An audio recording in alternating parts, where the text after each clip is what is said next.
নমস্কার, জয় মা মুন্ডমালিনী। সকলে কেমন আছেন? আশা করছি খুব ভালো আছেন। আজ মঙ্গলবার, দোল পূর্ণিমা তিথি।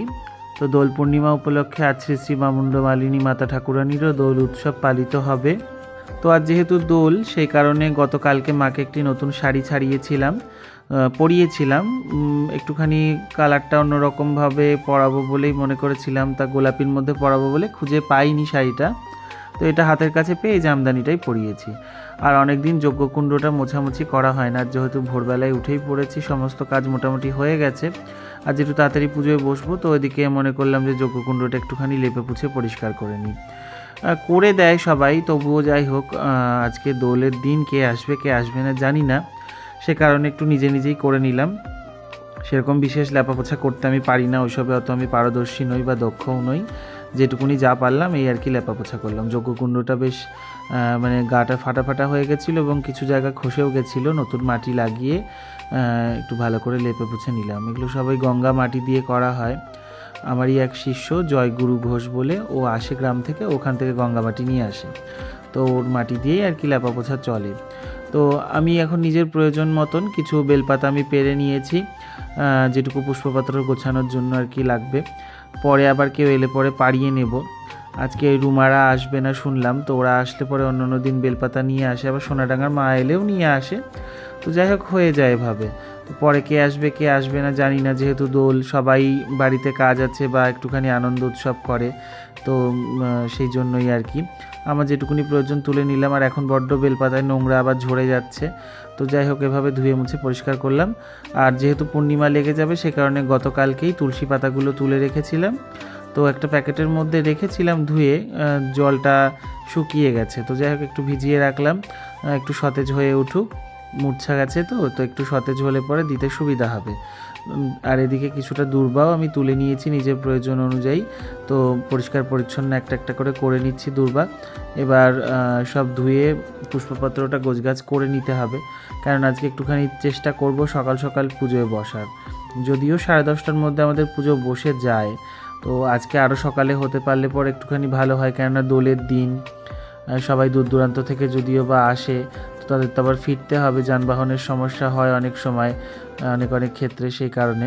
আর এদিকে পিছি বেশ কিছুটা ফুল পাড়া ঘুরে নিয়ে এসেছে তুলে, সবাই স্বেচ্ছায় দেয়, তো সেখান থেকেই পিসি নিয়ে আসে।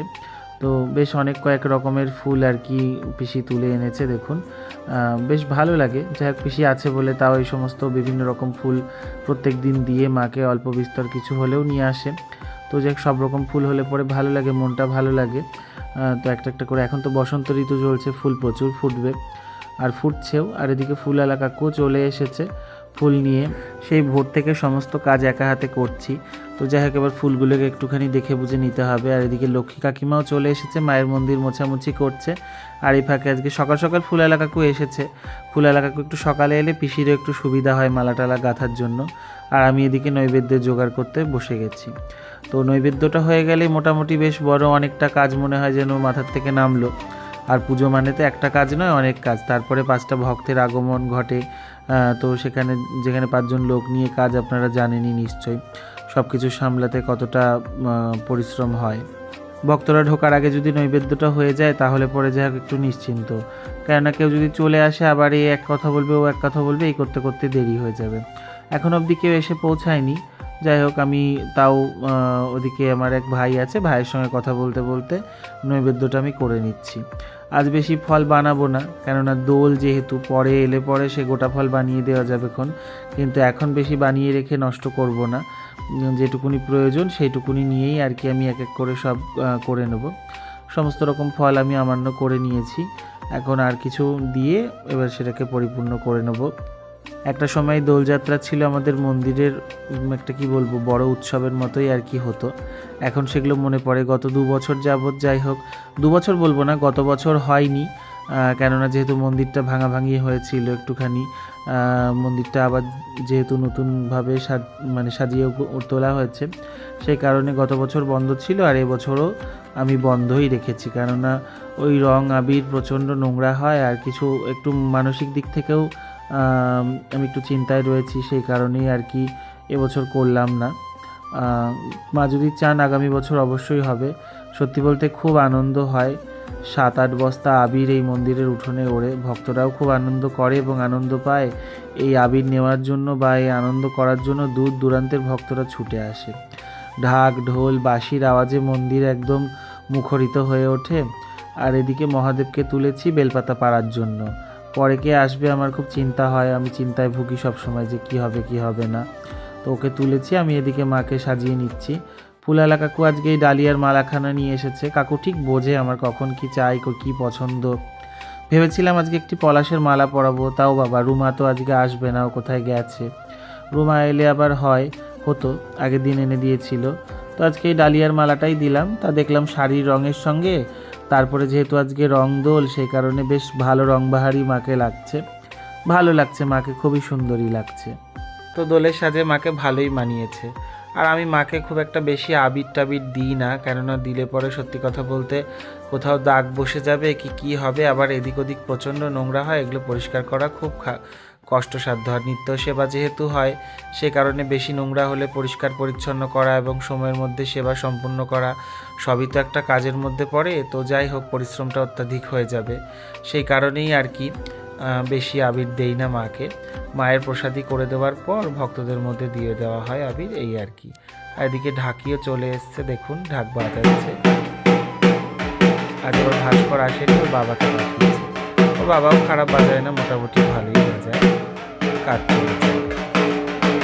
2 বছর আগে অব্দি দোলের দিনে 2টো ঢাক, একটা ঢোল, একটা সানাই, একটা কাশি, এই আর কি এবং বস্তা বস্তা আবির এই উঠোনে। সত্যি কথা বলতে আজকে মনটা খুবই ভারাক্রান্ত, মনটা খুবই খারাপ লাগছে। এই দোলে একসময় কত আনন্দ হতো, কত ভক্তবৃন্দ এবং কত আপনজন, বহু আপনজনকে আমি হয়তো হারিয়েছি। তারা হয়তো তাদের কি বলবো জানি না, তাদের কি মনোভাব, তাদের মনে পড়ে কি না। যাই হোক, একটা সময় তারা অন্তরঙ্গ ছিল, আর এখন তারা হয়তো গায়ে গা লাগলে ফিরেও তাকায় না। উপকার পেয়ে গেলে মানুষ বুঝি এরকমই হয়ে যায়।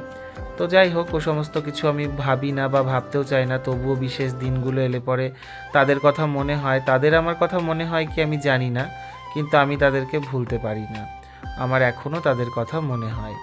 আমি আবারও ফিরে যদি সেই দিন পাই, আবারও ফিরে যেতে চাই সেই সব দিনগুলোতে। তারা চায় কি আমি বলতে পারবো না। তো যাই হোক, এদিকে এখন পুষ্পাঞ্জলি শুরু হয়ে গেছে, ওদিকে ভোগ রান্নার কাকিমাও ভোগ করে নিচ্ছে। আমি অনেকটাই তাড়াতাড়ি পুজো আজকে সেরে নিয়েছি, কেননা দোলের দিন ভক্তরা দূর দূর থেকে এসেছেন, আবার ফিরে যাবেন। আজও প্রচুর ভক্ত হয়েছে, দোল বলেই যে খুব একটা ফাঁকা তা কিন্তু নয়। আর এদিকে যে এক ভক্ত মা পুজোর অঞ্জলি হয়ে যাওয়ার পর বহরমপুর থেকে এসেছেন, মায়ের জন্য পুজো নিয়ে এসেছেন। তো মায়ের এখন ষোড়শ হওয়ার পর দেখুন সব ভক্তদের মালায় ফুলে সাজিয়ে দিয়েছি। যতই ভালো ভালো মালা থাকুক না কেন, একটা লাল জবার মালা না হলে কিন্তু মাকে মানায় না, যাই বলুন আর তাই বলুন। আপনাদের কি মতামত? আর এখন সকল ভক্তদের যে সমস্ত আবির নিয়ে এসেছিল ভক্তরা, সেই আবির একটু প্রসাদী করে নিচ্ছি। মায়ের কপালে একটু দিলাম, মায়ের গালে একটু দিয়ে দেব, মায়ের রাঙা চরণে তো দিয়েইছি আগেই।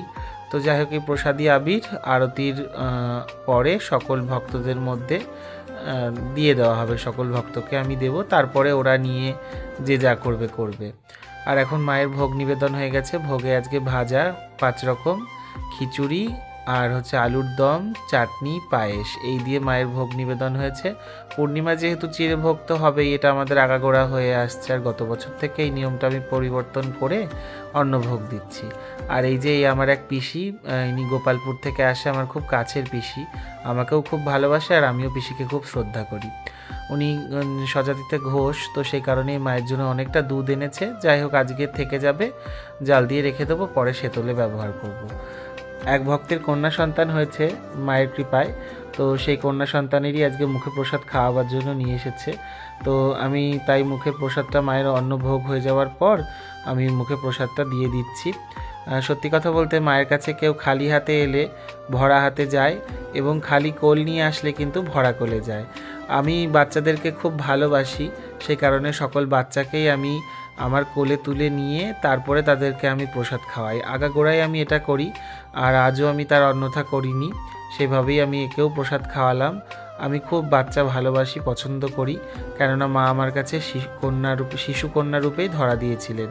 সেই কারণে আমি কখনোই কোনো বাচ্চাদের বা বড়দের কাউকেই অবহেলা করতে চাই না। তো যাই হোক, আমি ওকে প্রসাদ খাইয়ে এবার মায়ের দোরে শুয়ে দিলাম। আর এদিকে দেখুন এই প্রসাদী আবির সকলকে আমি ছুঁয়ে দেওয়ার পর সবাই এবার সেই আবির নিয়ে আবির খেলা করছে। বেশ ভালো লাগে এই দিনটা দেখলে, পরে চোখে জল এসে যায় এই মুহূর্তগুলোতে।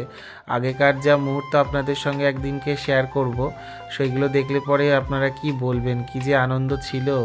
এই উঠোন পুরো একদম চট হয়ে আবির পড়ে থাকতো, 7-8 বস্তা আবির উঠতো, আর সেই সমস্ত আবার ঝাড় দিয়ে জড়ো করলে মোটামুটি তাও 3-4 বস্তা আবির হতো, সেই নিয়ে আবারও চলতো রগড়। তো দেখছেন এখন ভক্তদের মধ্যে প্রসাদ বিতরণও হয়ে গেছে, প্রচুর ভক্ত আছে। আর এখন প্রতিকার দেওয়া হচ্ছে ভক্তদের, এক এক করে অনেক ভক্তকে ছেড়ে দিয়েছি। আর এখন থাকলো মন্দির অগোছালো, এবার সন্ধ্যার সময় আমি পরিষ্কার পরিচ্ছন্ন করে নেব, তারপরে হবে মায়ের সন্ধ্যা আরতি। সকলে ভালো থাকুন, দেখা হচ্ছে অন্য ভিডিও। জয় মা মুন্ডমালিনী।